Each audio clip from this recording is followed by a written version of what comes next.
De que vale sua imortalidade agora? Tente causar problemas nesse estado lamentável. Toda mutilada e retorcida, com cada tripa do lado de fora, para que todo mundo veja.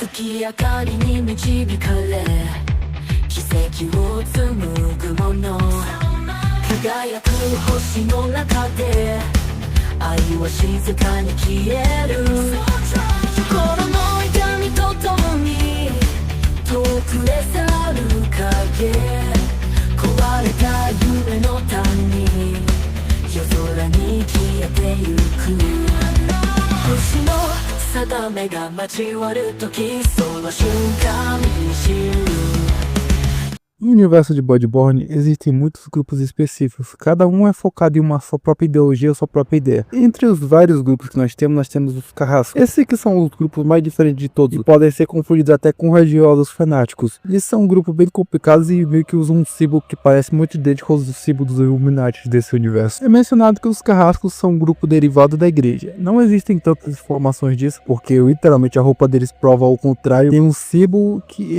representa meio que a oficina no meio do símbolo deles. Não faz o menor sentido porque eles são considerados um grupo da igreja. Eu acredito que eles são mais como assassinos da igreja, sinceramente um grupo da própria igreja.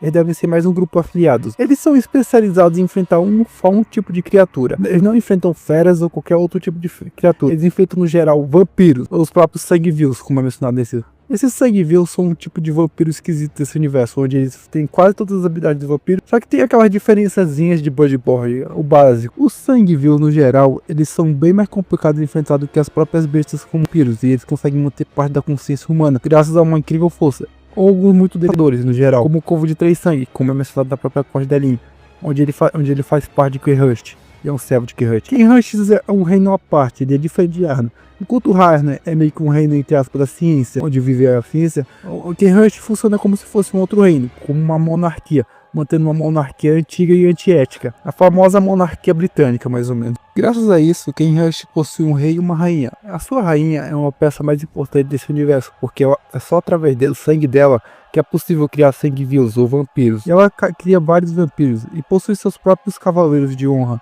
sendo que é um dos reinos mais interessantes desse universo. Eu queria que explorasse um pouco mais dessa lore da Kehust, porque não temos tanto item que menciona sobre a lore, mas é muito interessante essa lore dos vampiros desse universo. E isso vocês devem estar se perguntando qual foi a origem dos sangue-vios. É mencionado que antigamente existia uma raça antiga humana chamada os Pitorianos. Eles estudavam e conseguiram contatar entidades cósmicas exteriores bem poderosas.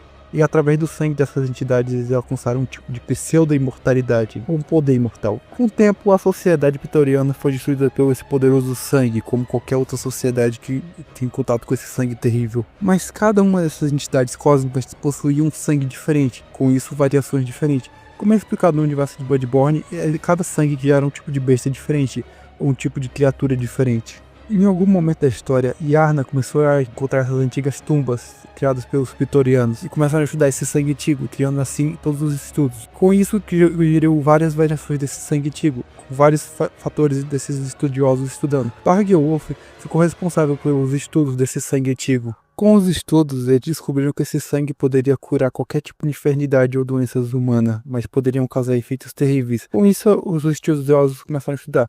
Um desses estudiosos fundaria no futuro o que seria conhecido como Igreja da Cura. Mas o líder desses estudiosos, chamado Willon, se recusava a estudar o próprio sangue ou usar o sangue nos próprios humanos.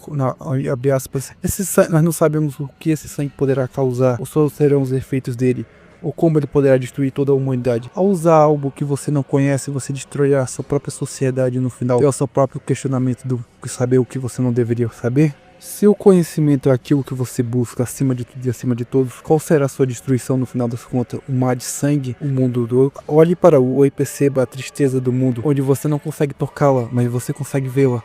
Se você busca ver a lua de verdade, não veja uma lua vermelha, senão você verá só o sangue desse universo.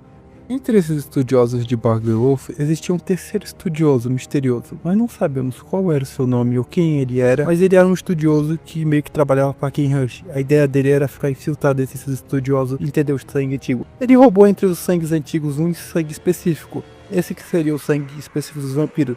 Diferente dos sangues comuns do universo de Bloodborne, que dão uma longevidade grande, esse terceiro sangue dava meio que a pseudo-imortalidade, mas em troca o indivíduo deveria beber sangue. Esse homem roubou esse sangue e correu para Kirhut, onde deu para a rainha de Kirhut beber, e a rainha de Kirhut ganhou meio que a pseudo-imortalidade. Ela era capaz de reproduzir através de seu sangue, já meio que sangue vivo através de sangue podre, como é mencionado quando a gente fala com ela pela primeira vez. Por favor, embeba-se do meu sangue pútrido. Muito bem. Beba bastante de nosso sangue. Sinta a corrupção queimar, espalhando-se. Agora, és uma sangue vil também. O interessante é que o indivíduo que fala tudo isso seria Alfred. Esse que é um NPC que eu vou focar um pouco mais. Ele seria meio que o último dos inquisidores desse universo. Ah, tem uma coisa que eu quero lhe contar. Um pouco de sabedoria do eminente mestre Logarius. Uma vez, um estudioso traiu seus colegas em Byrgenwerth e trouxe sangue proibido de volta para o castelo de Cainhurst. Foi lá que o primeiro dos inumanos sanguevis foi criado. Os sanguevis são criaturas demoníacas que ameaçam a pureza da cura sanguínea da igreja. O regente dos sanguevis ainda está com vida até hoje.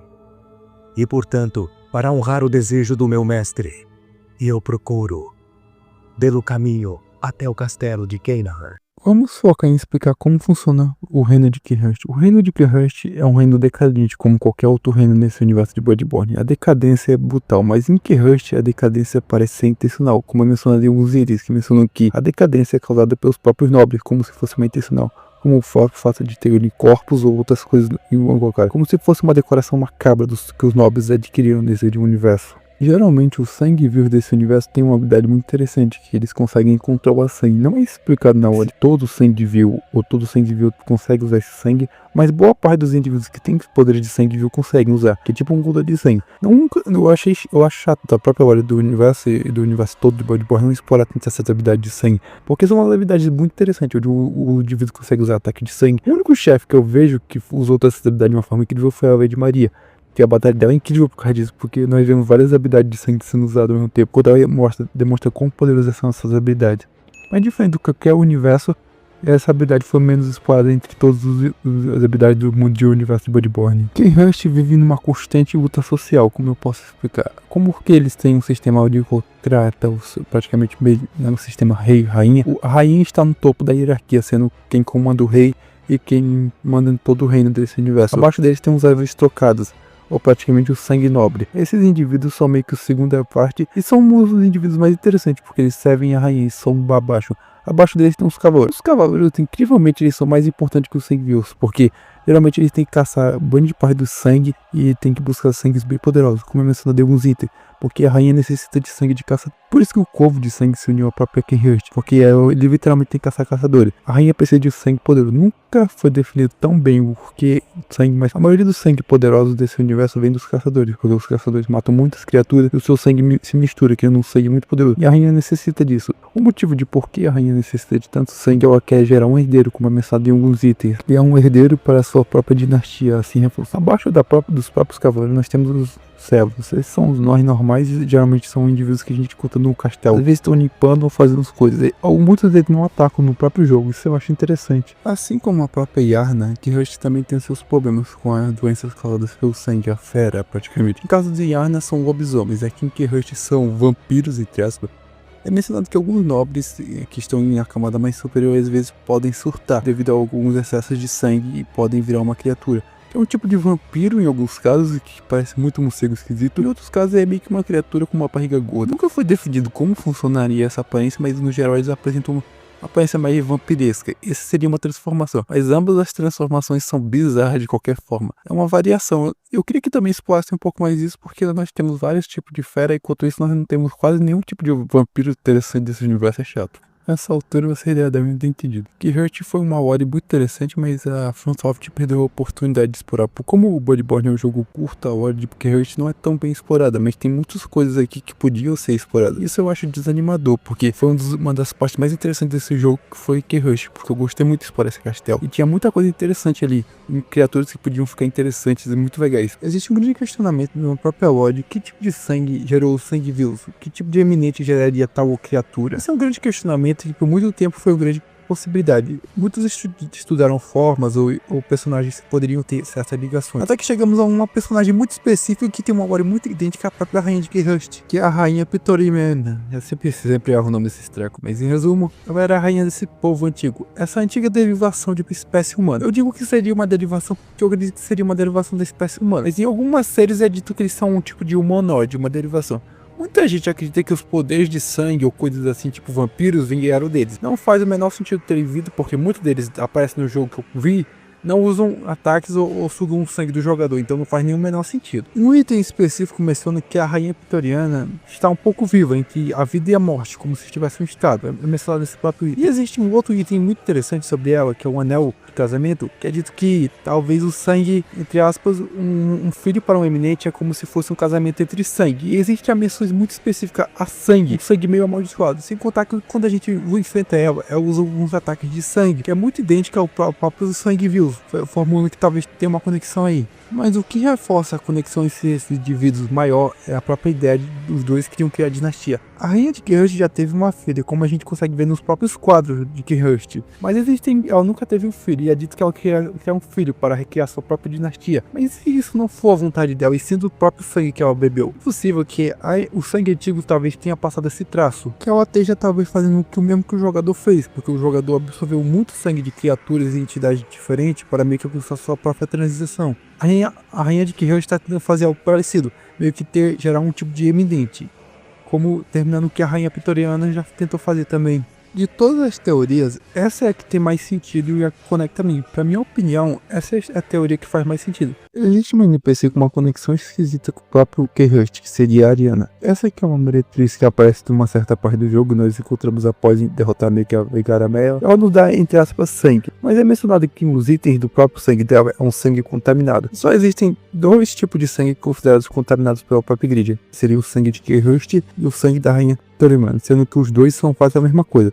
Os dois parecem que funcionam iguais e são sangues idênticos, então não são a mesma coisa. Muita gente acredita que a Ariane seria meio que a filha da rainha de Keyhurst, por causa das fotos das relações, pelas provas que nós temos que talvez a filha. Sem contar que a Ariane é meio ouro, e em algumas representações da própria rainha de Keyhurst dá pra ver que ela tem meio que um cabelo ouro. Não dá pra definir se é ouro completamente ou uma benção ouro, então por isso muita gente acredita que seria ela. Tem um item específico de vestido que diz que alguns seres escaparam de Keyhurst. Nós não sabemos se foi durante o ataque dos carrascos, que em algum momento os carrascos atacaram Keyhurst e meio que destruíram tudo, ou se foi antes, mas em algum momento sumiram. E eu acho que a Ariane deveria ter sido a filha da rainha que escapou durante essa batalha. Sem contar que Ariane tem um item específico, seria os cordões umbilical. Esses cordões só aparecem em seres capazes de gerar iminentes, e é um cordão bem perigoso. Acredito que poucos seres são capazes de ter esses cordões umbilical, e é necessário ter certo contato com o sangue de eminente ou alguns eminentes para ter esse tal cordão. Sem contar que a Ariane tem um desse.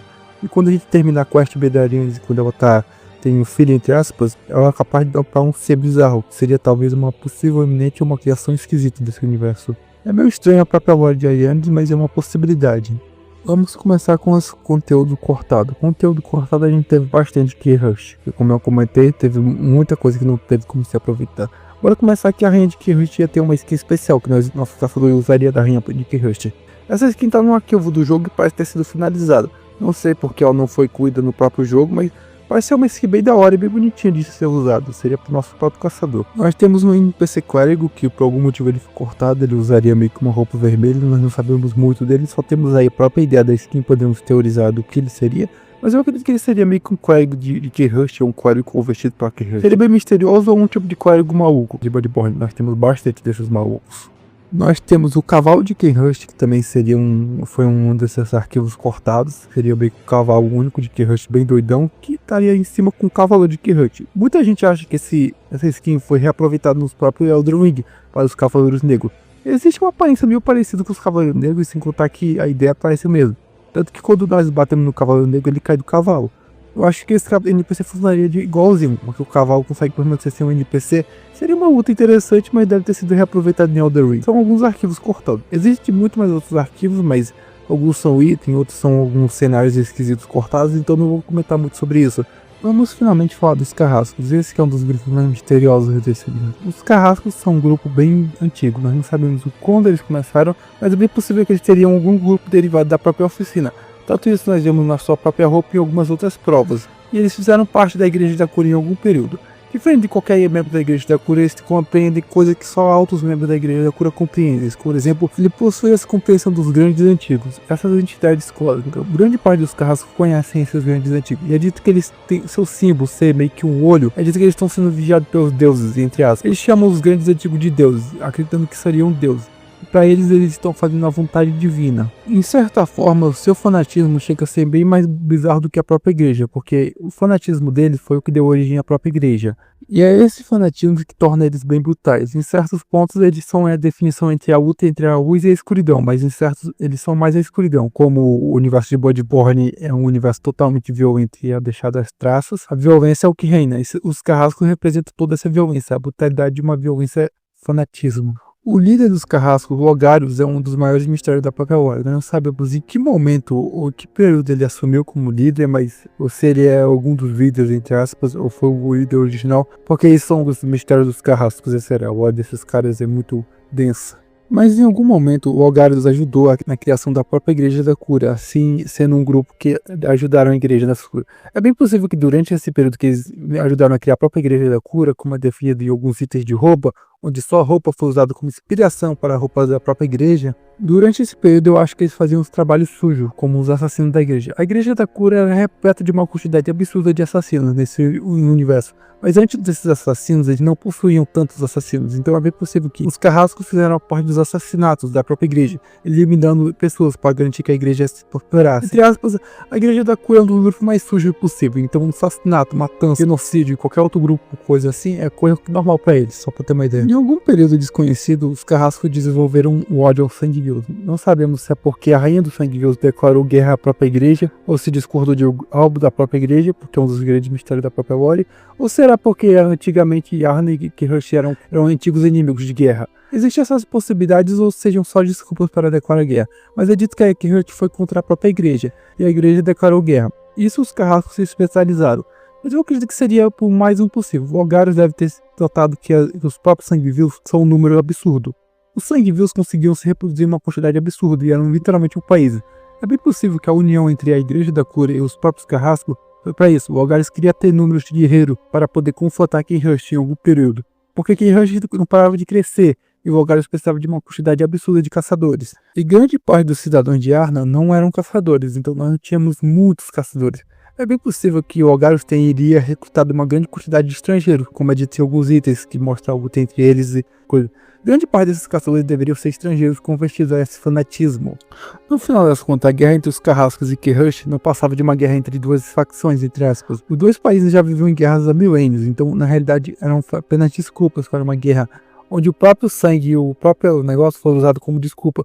O sangue contaminado era apenas uma desculpa para os próprios carrascos declarar guerra. Essa guerra, no final das contas, era inevitável. De qualquer forma, em qualquer momento, ela iria acontecer. Ou Yarna iria atacar Kirhush em qualquer período, ou Kirhush iria crescer o suficiente para atacar Yarna. É uma guerra inevitável. Ambos os dois se odiavam já fazia milênios. Então, de qualquer forma, os carrascos só foram usados para meio que concluir essa batalha. Não eram a espada principal dessa guerra. Quando os carrascos atacaram Kirhush, eles atacaram através de seus grandes números, atacando os sangue-vivos, mas os sangue-vivos eram muito fortes, apesar de tudo. Eles tinham a habilidade de usar o próprio sangue e outras habilidades à parte, sem contar que alguns deles eram caçadores com experiências absurdas, então nisso deu uma batalha bem difícil. É bem possível que o Logarius percebeu que não tinha como vencer aquela batalha, e só dava um jeito de vencer a própria batalha, derrotando a rainha dos sangue-vivos. O Logarius entrou em batalha com o rei de Kirhush, onde ele conseguiu derrotar o rei e pegar sua coroa. Mas após isso, eles conseguiram aprisionar a própria rainha Anarize, a rainha de Kirhush, e conseguiram botar nela uma máscara de ferro, impedindo que ela bebesse qualquer tipo de sangue.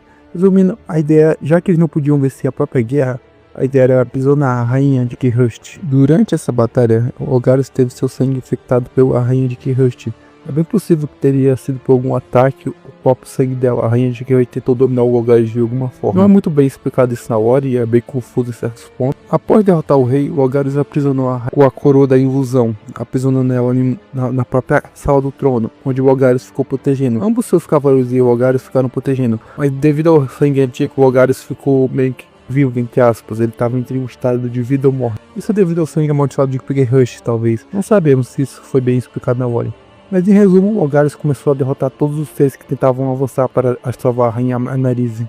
E assim o Algarius permaneceu, se tornando o próprio Mártir. No final das contas, os carrascos não tinham como vencer, e Keyhurst tinha como vencer essa batalha, mas Keyhurst também sofreu o número baixo. Nenhum dos dois lados venceu essa batalha, foi um empate técnico. Vamos focar na lore principal, que seria de Alfred. Alfred é um NPC bem misterioso, que nós não sabemos tanto da própria lore dele. Chega a ser um mistério no próprio jogo, qual seria a história dele. Se ele era realmente um seguidor de Algarius, um sobrevivente dos carrascos, ou algum outro indivíduo que aceitou a missão dos próprios carrascos, ou algum outro fanático. Esses são os grandes mistérios sobre esse NPC Alfred. A primeira vez que nós encontramos ele fala que já era um caçador igual ao nosso antigo personagem, então devemos concluir que ele não é de Arna. Ele deve ser de alguma terra distante, ou algum seguidor dos próprios carrascos, nós não sabemos. Você caça feras, não caça. Eu sabia. Foi exatamente assim que comecei. Perdoe-me. Pode me chamar de Alfred. Protegido de Mestre Logarius, caçador de sangue vis. Então, o que você diz? Nossa presa pode ser diferente, mas somos caçadores. Por que não cooperamos e discutimos as coisas que aprendemos? Oh, muito bom. Muito bom mesmo. Pegue isso, para celebrar nosso companheirismo. Existe possibilidade na própria lore do Alfred que não seja um próprio carrasco. Itens que diz a roda de Algarius, que é dito que foi criado na antiga oficina dos carrascos, mas a própria arma de Alfred não confirma isso, dizendo que é uma arma criada pela igreja. Alfred é bem possível só um seguidor maluco que, de algum jeito, ele adquiriu as próprias roupas dos carrascos ou encontrou antigos corpos dos carrascos, sem contar que ele não sabia a própria localização de Keyhurst, e Keyhurst foi o local onde os carrascos atacaram. Isso já confirma que ele só seria um seguidor maluco mesmo. Outra coisa também que confirma isso é quando o nosso personagem fala com o Alfred, que ele menciona que já foi um estrangeiro distante, que é mencionado como nosso personagem é interagido. Ele parece ser bem misterioso, só foi um fanático que foi influenciado pela própria igreja a seguir o Algarius. Ou foi algum carrasco que sofreu uma terrível lavagem cerebral e não serviu. É grande mistério, mas existem muitas teorias sobre quem seria Alfred ou o que ele representaria. Ou seria algum indivíduo que terminou o trabalho dos carrascos, nós não sabemos. Isso é o selo de Cainhurst? Ouvi falar de nobres de Cainhurst e de seus convites divertidamente pomposos. Maravilhoso! Agradeço-lhe profusamente. Partirei imediatamente, mas antes, um símbolo da minha gratidão. Sinto a mão do meu mestre em ação. Glória ao bom sangue. E vamos purificar essas ruas manchadas. Foi uma honra, mas eu devo dizer adeus. Vamos purificar essas ruas manchadas. E que o bom sangue guie seu caminho. Mestre Dor, eu consegui. Eu esmaquei e triturei a maldita sereia até que virasse uma polpa de carne rosada. Tome, sua monstruosidade nojenta. De que vale sua imortalidade agora? Tente causar problemas nesse estado lamentável. Toda mutilada e retorcida, com cada tripa do lado de fora, para que todo mundo veja. É você? Olha isso. Graças a você eu consegui. Bem, não é maravilhoso? Agora o mestre pode ser canonizado como um verdadeiro mártir.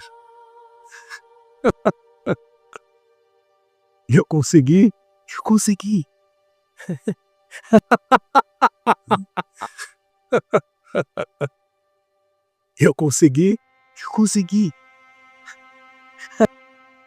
Algo triste da própria lore do Alfred, após você encontrar-o na igreja da primeira vez que você encontrou, você vai encontrar o corpo dele. Alfred cometeu suicídio em vítima do seu próprio mártir. Após terminar seu trabalho, Alfred não tinha mais motivos para viver e se mata de um jeito trágico. Não importa qual final você escolha, mesmo que você ajudar o próprio Alfred na própria igreja, no final das contas ele irá se matar de qualquer forma. Então, em resumo, o Alfred não tem salvação. O Alfred era um fanático, de algum jeito, mesmo se você não ajudá-lo a chegar em Keyhurst, ele vai conseguir chegar em Keyhurst e vai cometer o próprio suicídio no final das contas. Ambos, a própria lore termina sempre assim.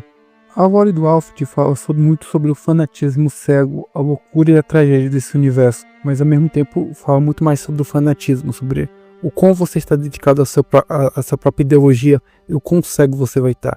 Você virá se destruir no final de uma ideologia que não serviria de nada, A própria ideologia cega do Alfred foi o que corrompeu ele e o que deixou ele louco, ao próprio se dedicar ao próprio Logarius como se fosse seu deus divino, sendo que ele fala do Logarius como se ele fosse um eminente, mostrando a devastidade do próprio Alfred. Alfred era apenas mais um NPC em um universo trágico, que seguia uma ideologia fanática, que se autodestruiu. Eu vejo muita gente debatendo no final dessa lore qual seria o lado certo e o que seria. Essa guerra era realmente importava ou não importava. Mas isso não é a verdadeira pedida, ou quem era o Alfred exatamente. Isso são o que as pessoas geralmente teorizam. Mas afinal, quem foi o responsável pela própria guerra e quem influenciou essa guerra? No geral, a única pessoa que saiu ganhando dessa guerra entre os próprios Carrascos e Keyhurst só foi um único órgão, a Igreja da Cura. Talvez a Igreja da Cura quisesse eliminar os próprios Carrascos, porque os Carrascos não obedeciam à Igreja e serviam uma fé diferente da própria Igreja. Como nós percebemos na própria lore de muitas coisas da Igreja, a Igreja da Cura é contra qualquer outro tipo de fé existencialista. A fé deles é a única que está certa na realidade.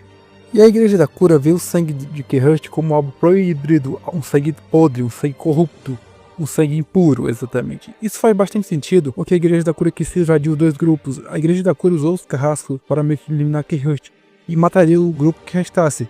No final das contas, nenhum dos dois grupos iria sair vivo dessa guerra. Essa guerra foi bem arquitetada, a Igreja da Cura é capaz de fazer essa arquitetação. É um grupo corrupto e totalmente insano, focado em sua única ideologia. Entre aspas, nenhum ser está acima da própria Igreja da Cura. Como dito numa frase de um NPC específico, o sangue é algo que corrompe, algo que destrói, mas a mente humana é a própria corrupção. A fé cega é a destruição dos seres desse universo. Escute, caçador. Ao você deparar com a própria loucura e insanidade dos fanáticos, não tema, porque aquilo que a igreja prega é a sua própria maldição, caçador. É uma das fases muito interessantes de um NPC específico desse universo, mas eu acho essa fase muito interessante. Apesar de ser dita por um NPC aleatório, que nós não conhecemos nenhum rosto, é uma fase que referencia a própria ideia desse universo, onde qualquer linha tem na própria igreja é a corrupção.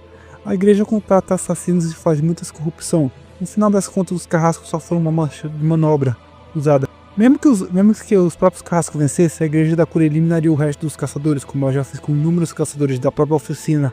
O único motivo de a própria igreja não ter destruído Keyhurst é porque Keyhurst ficou preso em uma ilusão, exatamente, por causa da coroa. Por causa disso, nenhum ser era capaz de ir para Keyhurst. O único ser que conseguiu isso foi o nosso caçador, mas se a igreja conseguisse, ela teria atacado Keyhurst e eliminado o resto dos sangue vivos que tinham sobrado. Interessante que de qualquer forma a igreja venceria no final dessa batalha.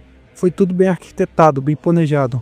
Nada importava além disso. Gostaria de agradecer quem assistiu esse vídeo até agora. Esse daqui é o final do vídeo. Eu queria também dizer que eu adoro a lore de Keyhurst dos Carrascos. É uma lore que eu acho interessante. É uma lore que fala bastante do fanatismo, mas é uma lore que me diverte, apesar de ter seus pontos negativos. Eu devo admitir que tem certos furos e coisas assim. Essas aqui foram teorias que eu difundi para achar a melhor teoria. Existem muitas mais teorias, mas eu decidi usar essas porque eu achei muito mais legal. Eu acho que Keyhurst devia ter sido uma área bem maior por causa dos cortes que nós tivemos no próprio jogo, mas foi uma área incrível. Eu me diverto bastante nesse local e foi uma das primeiras áreas do jogo que eu falei assim: rapaz, isso é totalmente diferente quando eu joguei pela primeira vez. Era realmente diferente, é interessante, um castelo vitoriano, mas ao mesmo tempo misturado com uma estética um pouco mais vitoriana, ao mesmo tempo com aquela estética meio medieval, um pouco mais dark. Coisa que eu gosto bastante também em Elden Ring. Isso combina muito com Elden Ring também. Eu gosto bastante desse estilo de gênero, assim, essa combinação entre o vitoriano e algo meio medieval. Fica incrível. Esse aqui é o final do vídeo, nos vemos em qualquer próximo vídeo. Muito obrigado por assistir. Eu sou o Cavaleiro Noob, um canal pequeno. E por favor, se você estiver vendo esse vídeo até agora, se inscreva no canal e ajude eu.